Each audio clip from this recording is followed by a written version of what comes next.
There is a study mistake so common, so normalized, that almost no one questions it. Students make it for years.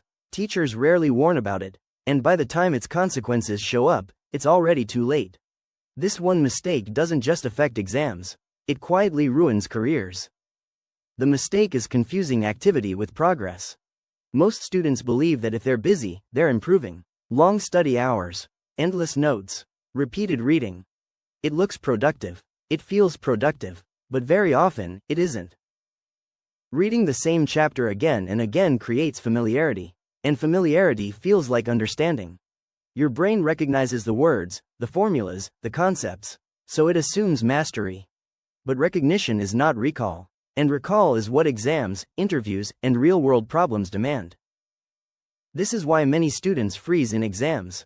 They've seen everything before, but they can't produce it under pressure.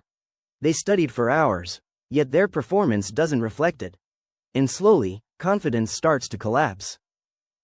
The real damage appears later. Students who rely on passive study methods carry the same habit into their careers. They attend meetings, read documentation, watch tutorials. But when it's time to apply knowledge, they struggle. Because their learning was never designed for use. High performers study differently. They test themselves early.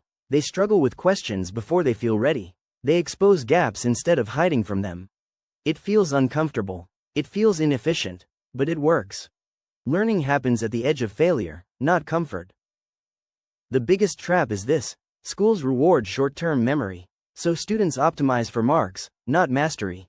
But careers don't reward memory. They reward thinking, problem-solving, and adaptability.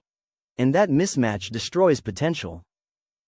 If you want to avoid this mistake, change one thing. Stop asking, "How long did I study?" Start asking, "What can I recall without looking?"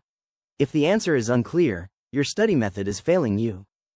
Because in the long run, the difference between an average career and an exceptional one is not how much you studied, but how well you learned.